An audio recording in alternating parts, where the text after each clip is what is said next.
"You don't belong here anymore." That was the first thing my father said after 5 years of silence. Not hello, not how are you, just that, like I was a trespasser in a house I helped build. I'm Rowan Greaves. I'm 34. I served overseas, buried friends, came back with scars no one asked about. And today, in a boardroom that smelled like lemon polish and inheritance warfare, my family tried to write me out of existence. My sister smirked. My father set a $38 million check on fire with a lighter he probably keeps for intimidation. But they forgot one thing.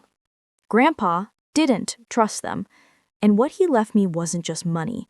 It was proof, locked in a second envelope, waiting.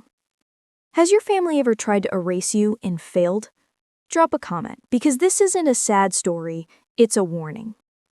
I walked into that boardroom like a ghost they forgot they'd buried. No one looked up, no one smiled. Not even when I sat down, not even after 5 years, not even after my deployment. No one asked if I still had all my limbs. No one said, "Glad you made it back," because to them, I didn't.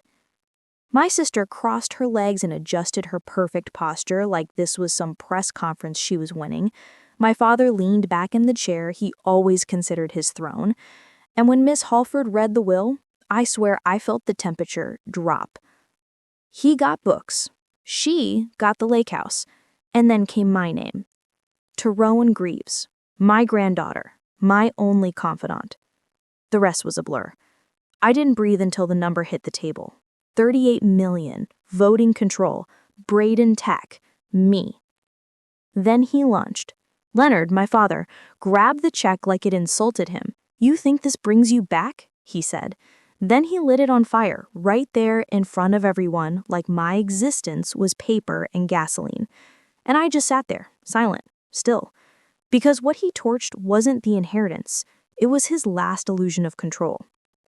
He thought he burned me, but Grandpa had already warned me, and I came with insurance tucked inside my coat pocket, still sealed, still waiting. I didn't leave the boardroom angry. I left empty, like someone had vacuumed the last bit of me off the record. No yelling, no showdown, just the quiet sound of my boots on wood floors they never meant me to walk on again. The last time I came home from deployment, it was Thanksgiving. I'd been gone 18 months. Border Patrol convoy details Syria. I came back with ringing in my ear and 2 less friends. Leonard looked up from his newspaper and said, "You didn't write." That was it. No hug, no "we're proud," just silence. My room was gone. Not just changed, gone. Repainted beige, 2 fake orchids, a framed quote about calm waters and quiet minds. The door that once said Rowan now said guest. I remember standing in that hallway holding my duffel, thinking, maybe I don't exist here anymore. Ara passed me with a cup of peppermint tea. Didn't even pause. "Don't be dramatic," she said. "You were gone like a year and a half." I left the next day. Moved into a crumbling apartment over a mechanic shop, worked security while waiting on my VA papers. Didn't ask anyone for help, didn't expect any, but every few weeks a wire transfer would land, just enough to keep the lights on. No sender name, just M. Greaves. Grandpa. No calls, no notes, just faith. The same man who showed up with boots in my size when I was 12 and told me, "You don't need to be loud to take up space." The same man who handed me an envelope across a diner booth weeks before he died and said, "Don't open this unless they try to burn it." And they did. So I did. The check was just the beginning. The fire wasn't the finale, it was the trigger. That night I sat in my apartment, envelope on the counter, heart pounding. I hadn't opened it yet, I wasn't ready, but something in me whispered, "They're not done." So I checked my bank app, glitched. Then account not found. Tried again, same thing. Card declined. Second card declined. I called the bank. The rep sounded like he'd rather be anywhere else. "Ma'am, your account is marked inactive." "What does that mean?" He paused. "Deceased. Certified 2 weeks ago." I hung up. Chest tight, hands ice.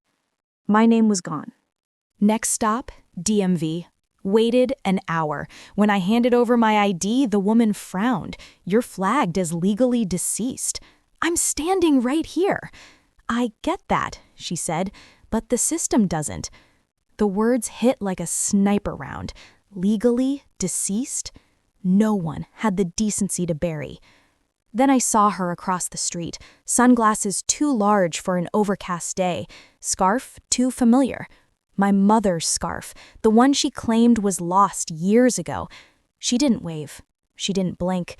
She just watched, like someone checking to see if a fire had finished burning. I crossed the street. She vanished. Back home, I cracked the seal on Grandpa's envelope. Inside, a notarized trust transfer and a USB drive. The real inheritance had already moved, quietly, securely, irreversibly. The check they torched, just a decoy.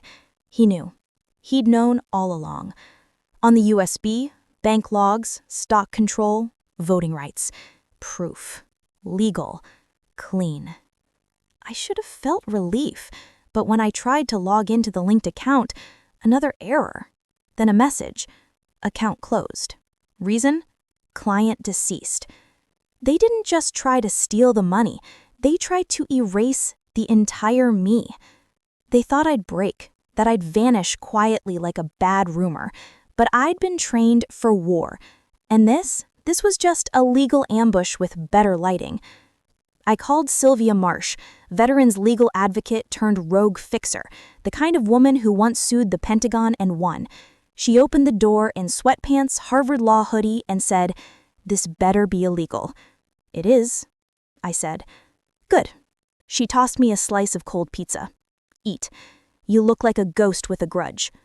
I handed her everything: forged death certificate, fake signature on the trust transfer, revoked ID. She flipped through the pages like she was playing poker with a loaded deck. Classic Delaware shell company. Sloppy. Then she grinned. "They filed you dead so they could claim you left voluntarily. That's biblical." She called in Miles Crow, a forensic doc analyst with the personality of a scalpel. Within minutes, he flagged the fake signature. Lifted from your 2018 DD214, he pointed. "See this loop in your G? It's yours, but here, flatline, it's a scan, a sloppy one." Then Sylvia added, "They moved 40% of your voting shares to a holding firm under Leonard's real estate trust. He was prepping to take Braden Tech public without you." "But it's fraud," I said. "It's federal fraud," she replied, "and we're going to burn their castle down brick by legal brick." She filed a motion, froze board actions. Miles drafted the affidavit. I dug out every hard copy doc from my deployments, real signatures, ink-stamped orders, the kind of paper no one can fake. Then I called a journalist, Nash Wilder. Investigative, relentless, zero tolerance for corporate filth. I gave him everything. He didn't blink. "You want this quiet?" "No," I said. "I want it permanent." The courtroom gave it a stamp. The board froze their actions. The press buried their narrative. But I didn't stay to celebrate. I walked out without a word. No victory lap. No, I told you so. Just the sound of my boots on stone. I didn't rebuild the house that tried to bury me. I built something new from the ground up. A storefront. Dusty, quiet. No plaque, no press release. Just 4 words Grandpa left in his final letter. Make something they can't erase. So I did. I launched the Greaves Foundation. Veterans, Women Forward. We offer legal aid, housing referrals, trauma-informed mentorship. No slogans, just real help. Our first client, a woman dishonorably discharged for reporting harassment. All she wanted was to be heard. So I listened. And now every name they tried to silence becomes another brick in this place. Not a monument, a launch pad. I passed my sister on the street last week. She didn't wave. Good. This story doesn't end in fire. It ends in form, in structure, in legacy I wrote myself. They tried to delete me on paper. Now I own the building